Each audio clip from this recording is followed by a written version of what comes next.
just as a political tool as this is just a political move. Our kids are suffering.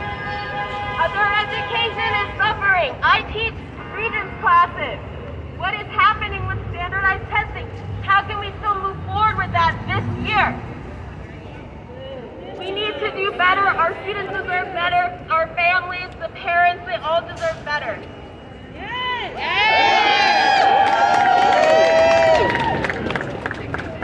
All right. I have a few more speakers. Next up is Jeff. Give it up for Jeff. Let's go.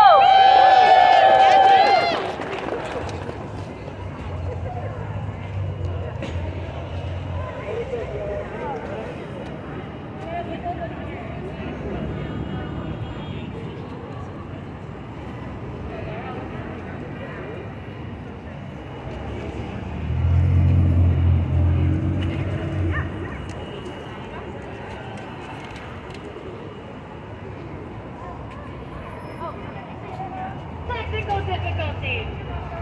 There we go.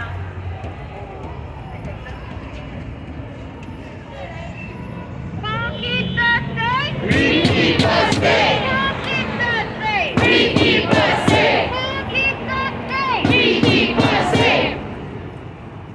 Hey, do you guys hear me? Yeah. Oh, I love it. I'm gonna just talk really loud. Let me see if I can give you this. I use this to talk over the air filters at school.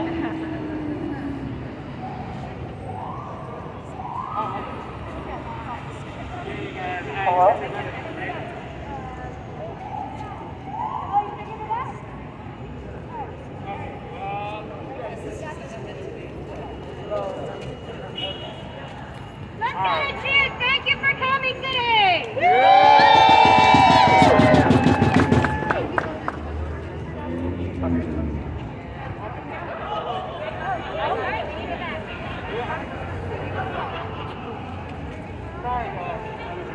Now that you guys hear me?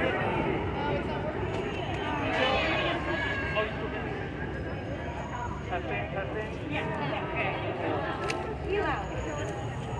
Guys, I'm an assistant teacher at a charter school, and I know the experience that a lot of other teachers are going through. You not only have to go to work worrying about whether work is right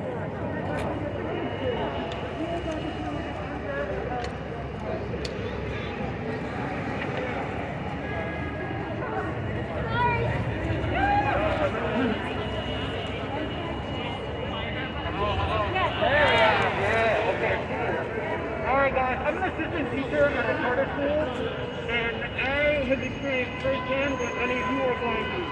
And that not only, secondarily, like not only do we have to worry about us getting sick going to work, but also we have to worry about the students getting sick.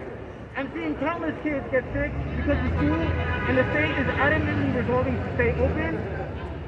And I think, and that's not the only problem that we have to deal with the schools being open. We also have to deal with the terrible issue of understaffing and how that makes the day completely unbearable. There's not enough substitute teachers. We have to cover our classes for each other, and we all know how that takes away prep time. That makes it much harder to be a teacher. And the state is just allowing that. As us as people, as us as workers who understand this experience firsthand, we should be responsible for how to respond to it. We should have committees saying not only what a safe reopening looks like, but what a safe and effective lockdown looks like. That's right. And to do this, we need committees of workers discussing about these things and coming to conclusions together. We need to have control of our unions again. Whenever we have any type of problem, we can immediately organize it.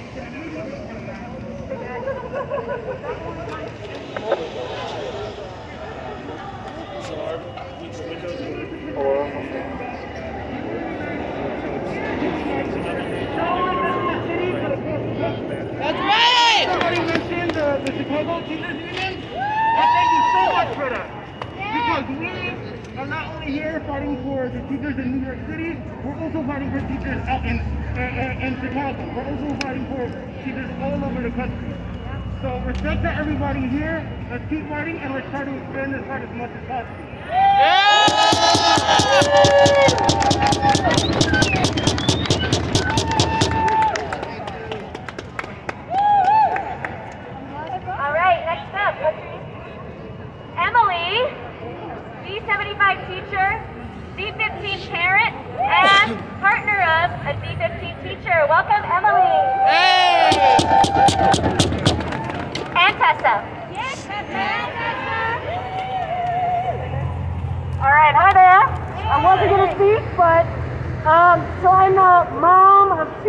to 15 students, one who's on my shoulders.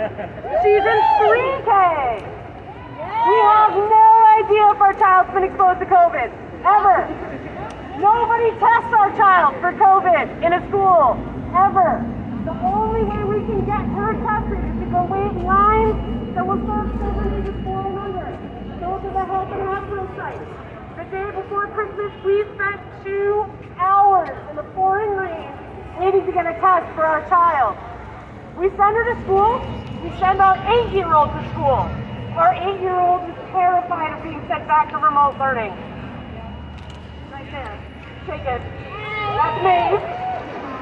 My wife was late to the protest today because she had a positive case in her class, and she had to call the Spanish-speaking parents to translate the test kit.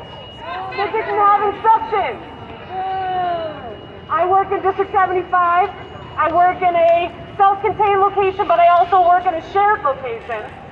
I found out when I inquired about our test kits where they were, and the shared school has given them out to all of their students and faculty.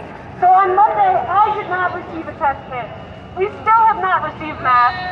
We had a student today. The student who was sick today got locked out of the nurse's office because the nurse didn't have a place to put them. Because we don't have a safe place to quarantine sick students. It's not safe to send kids to school, and I'm a teacher, my wife is a teacher, and we have to send our kids every day because we have no other choice.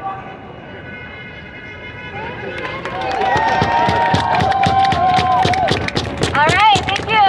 Next up, we have Juanita. Come on up. Hey everybody. So I work in a school not too far from here by Cumberland, and this week when I returned, I was just absolutely disgusted to hear about this one mask for an entire week. I mean, I don't even know what to say besides I really want to write a letter to all the top people and say, dear whoever you are you wearing one mask per week? All day and every day? I mean, it's just horrible. Then God forbid you open up I'm going into personal things, but one mask a day is disgusting, absolutely disgusting. And I feel as though you really want us to get COVID. You don't know what's going on here in these schools. You're not there. Every time I see someone speaking about it who's supposed to be at the top, they're all at home.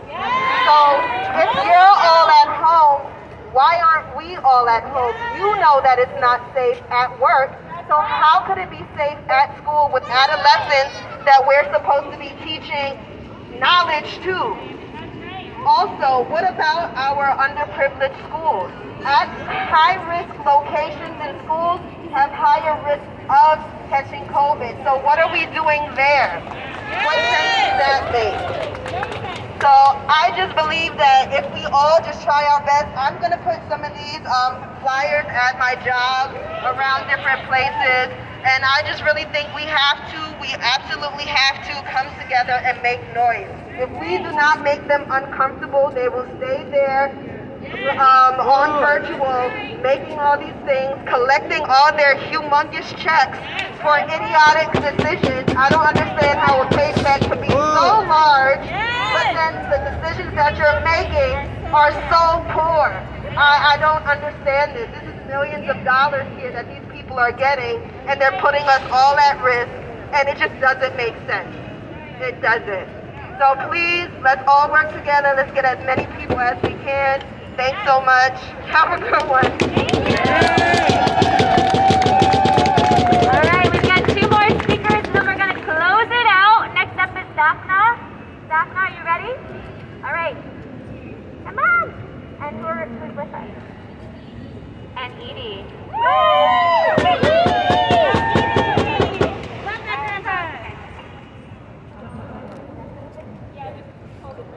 Okay. My name is Daphna. I'm a parent in the public school system.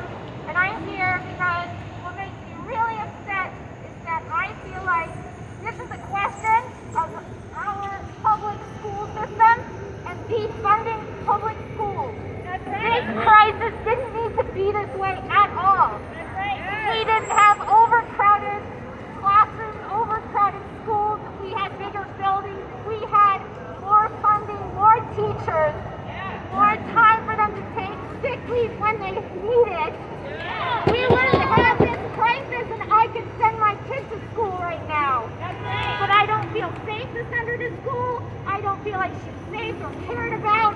I don't think the mayor gives a damn about her.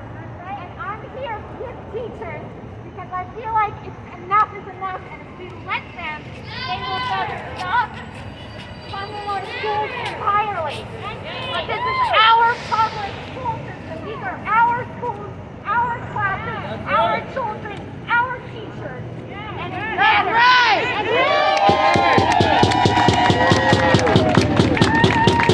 Thank you, Sasha and Edie. Last up is Adam. Adam, come on up. Hey folks,